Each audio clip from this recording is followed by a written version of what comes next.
সায়নী ঘোষের জয়, রাজপুরে তৃণমূলের বিজয় মিছিল। যাদবপুর লোকসভা কেন্দ্রে তৃণমূল প্রার্থী সায়নী ঘোষের জয়ের ফলে আজ রাজপুর সোনারপুর পৌরসভার 17 নম্বর ওয়ার্ডের সভাপতি রাজীব চন্দ্রর উদ্যোগে সমস্ত ওয়ার্ডের বাসিন্দাদের ধন্যবাদ জ্ঞাপন করে এক বিজয় মিছিলের আয়োজন করা হয়। এই মিছিলে ওয়ার্ড সভাপতি রাজীব চন্দ্র ছাড়াও উপস্থিত ছিলেন রাজ্য তৃণমূল যুব কংগ্রেসের সম্পাদক সোমনাথ বণিক ও ওয়ার্ডের সকল নেতৃবৃন্দ ও তৃণমূল কংগ্রেস কর্মীবৃন্দরা।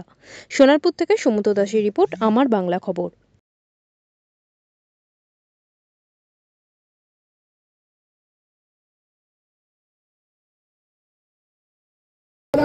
আমরা কৃতজ্ঞতা জানাই, আমরা সালাম জানাই, আমরা শুভেচ্ছা জানাই যারা মমতা বন্দ্যোপাধ্যায়ের হাতকে শক্তিশালী করেছেন, যারা তৃণমূল কংগ্রেসকে ভোট দিয়ে সায়নী ঘোষকে যারা সংসদে পাঠিয়েছেন, সেই সমস্ত 17 নম্বর ওয়ার্ডে সেই সমস্ত মানুষকে, 16 নম্বর ওয়ার্ডে সেই সমস্ত মানুষকে আমরা জানাই আন্তরিক প্রীতি, শুভেচ্ছা, অভিনন্দন, প্রণাম, কৃতজ্ঞতা এবং সালাম।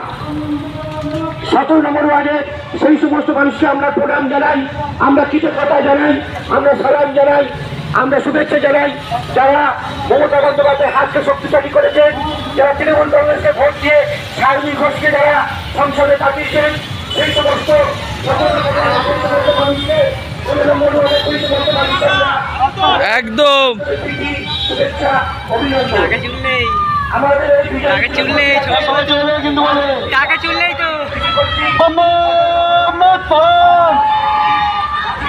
তৃণমূল কংগ্রেস বাংলা মায়ের তামাল কন্যা মমতা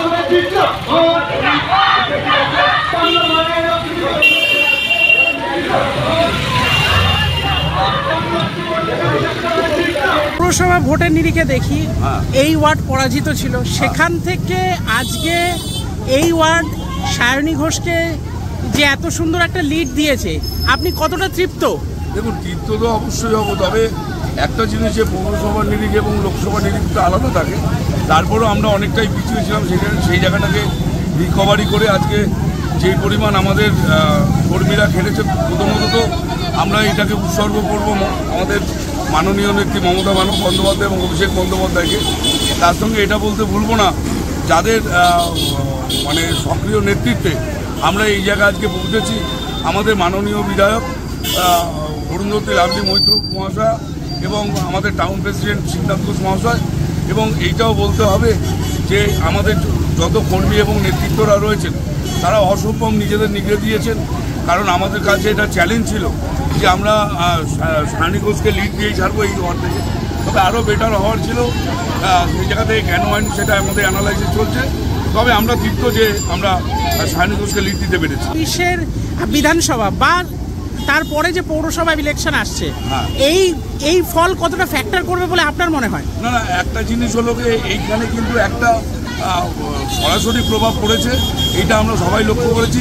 সেটা হলো মাননীয় মুখ্যমন্ত্রীর যে লাস্ট লক্ষ্মী ভাণ্ডারের 1000 টাকা করে দেওয়া বা 1200 টাকা করে দেওয়াটা, এটা সাংঘাতিক একটা প্রভাব তো পড়েছে, এটা রাজ্যব্যাপী পড়েছে, এটা অস্বীকার করার নেই। আমরা 29টায় পৌঁছে গেছি, তবে যদি মার্জিন দেখা যায় সেক্ষেত্রে যদি 3-4% ভোট সিপিএমের দিকে সুইং করলে অবশ্যই বিজেপি সেটা 5টায় এসে দাঁড়াবে, সে কারণে আমরা অনেকটাই আগে পৌঁছে যেতাম, সেটা বোঝা গেছে।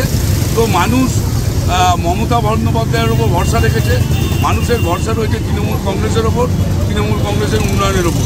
তৃণমূল কংগ্রেসকে কোনোভাবেই সিপিএম এবং বিজেপি যেভাবে আমাদেরকে লাস্ট 7-8 মাস যেভাবে আমাদেরকে দমিয়ে রাখার চেষ্টা করেছে, সেন্ট্রাল গভর্নমেন্ট আমাদের যেভাবে টাকা না দিয়ে উন্নয়নকে স্তব্ধ করে দেওয়ার চেষ্টা করেছে, সেইটা বোঝা গেছে যে তৃণমূলকে বা মমতা ব্যানার্জিকে আটকে রাখা যাবে না, যায়নি আর কখনো যাবে না। তৃণমূল এগিয়ে যাবে, সামনের বিধানসভায় 218 ক্রস করবে, আপনি দেখে নেবেন।